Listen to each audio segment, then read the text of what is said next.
Hey guys, how's it going? My name is Adam. Today I'm going to show you how to upload full-size profile picture on Facebook without cropping. So as you can see right here, we're going to click on our menu at the below right corner and just click right here on your profile at the top left.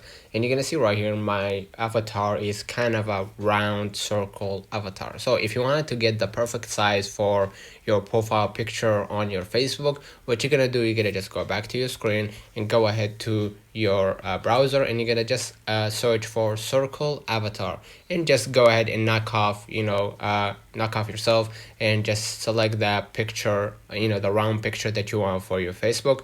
And basically it's gonna be the perfect size for your avatar because it's round and matched to the Facebook kind of size.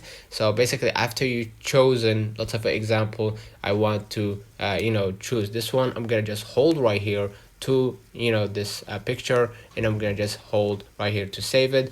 And afterwards get back to your screen, go ahead to your Facebook, and just go ahead and select the camera and just select the profile picture. And I'm gonna just go ahead right here and allow access to my camera roll, allow full access, and just right here select that type of photo. And as you can see right here, that kind of format is not available for Facebook, but it's round and it's appropriate. That's what matter. Let me know in the comments if this video helped you. Don't forget to like and subscribe. Thank you for watching.